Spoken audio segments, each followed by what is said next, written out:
Good morning, everyone. Greetings from California here in Silicon Valley. It's a not so sunny day, but it's still a beautiful 72 degrees. Can't complain, middle of February. Gotta love it. Today I wanted to share my thoughts on two paths that a lot of people look at when they're trying to chart a path to early financial freedom.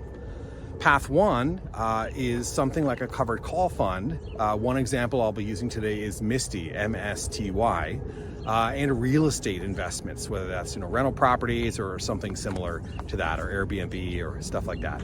So I'll be looking at some of the pros and cons of both, and I'll share why I think that something like MSTY provides a faster, more reliable path to early financial freedom. So without further ado, let's get into it. So I've got a couple reasons here that I've listed out that I'll share. Would love to hear your thoughts and comments below if you have them. So first one is maintenance factor. So looking at real estate, if you've ever owned real estate, you know that maintenance is a huge part of that.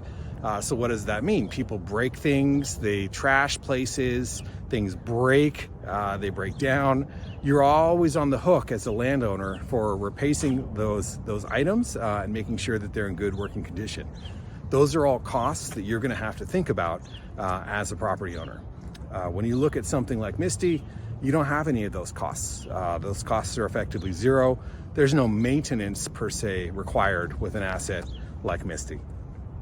The next one I want to highlight is transaction costs.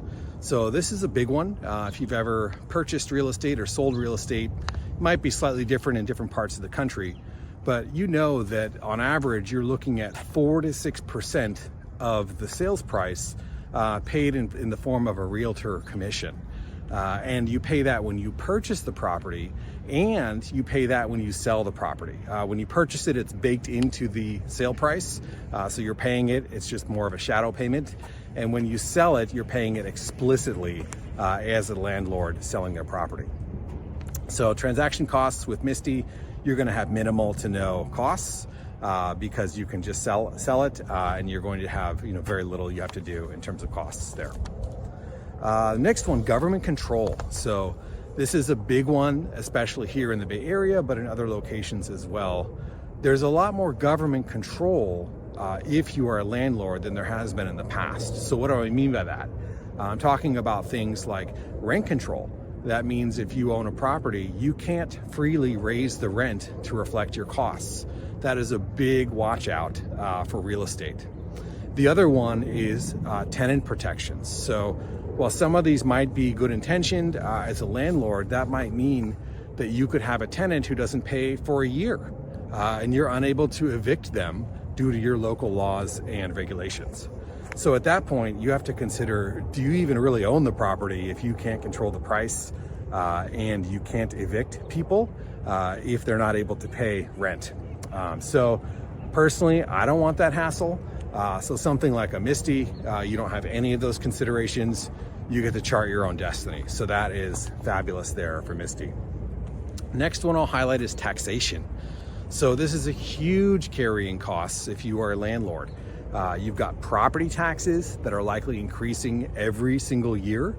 And those need to be paid whether you have a tenant or not, or whether the tenant you have is paying or not. So that's a big negative for me in terms of property ownership. Instead, with something like MSTY, you're going to pay taxes on the short-term capital gains as you receive them, and then potentially any gains when you sell. But that's all pretty transparent, and you know what you're getting well in advance. You're not going to get a surprise property tax bill when you've got a tenant that hasn't paid in 6 months. So that's a clear win for MSTY. Next reason that I have is liquidity. So this is a big one. If you own a rental property, at best, you're looking at weeks to months to maybe years to offload a property, depending on the condition. You've also got to get a listing agent. You've got to prepare it. There's a lot of work that's required to sell a property. Contrast that with something like MSTY, a couple of clicks, you're done, and you've got your proceeds right in your account as and when you need them, with a few days maximum for processing.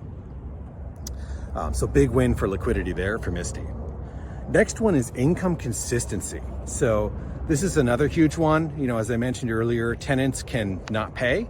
And they can do that for months. They can use the court system. And the result of that is, you might have income consistency as a landlord and you might not, but it's not as predictable as it used to be. Contrast that with something like MSTY. They're going to be paying out distributions each and every month. And while the amount of those distributions will change, you can reasonably expect what you're going to get over a year as an average. And those distributions, at least so far, happen no matter what. And again, the amount may change, but you're going to get them. You don't have to chase anyone down for a rent check there. So income consistency, clear win for a MSTY. The next one is holding costs. So this is another huge one. I've experienced this personally. The holding costs for real estate are huge. So again, you've got this property, it might be like one of these condos behind me here, and you've got, for example, property insurance. In California, the cost of property insurance is skyrocketing. So you've got to think about, is your property really worth that much if it costs so much to insure it? Contrast that with something like a MSTY. You can purchase some insurance in the form of options, or things like that if you choose to, but you're not legally required to. So that's a big difference there, is that you do not have to purchase insurance, and you don't have these holding costs that you do with something like real estate. The last one is about diversification. So this one here, you look at something like MSTY.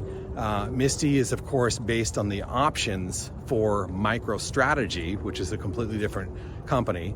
And is MicroStrategy or MSTY holding diversified? It certainly is not. Other funds like it are not as well. There are some examples like QDTE, XDDE, which are more, market-based. But to be clear, something like MSTY is not considered a diversified holding. So I just want to be clear about that. But also, when you look at real estate too, the diversification piece is a bit of a misnomer. So a lot of people think that they are diversified by holding real estate, but when you own a condo or a single family home or whatever, you're tying yourself to the economics of that region. So if jobs go down there, companies move away, things happen, things change, that's going to directly impact your property holding, and there's nothing you can do about that. So in terms of diversification, they both have their demerits there, but wanted to share that as well. So in summary, if you're someone who's charting their path to early financial freedom, I think there's a lot to like with a lot of these covered call funds. Specifically, MSTY is one that I've been interested in recently. So go check it out, do your research. Curious to hear what you think. Do you love real estate? Am I missing something? If so, go ahead and drop it in the comments below. Thanks everyone, have a great day.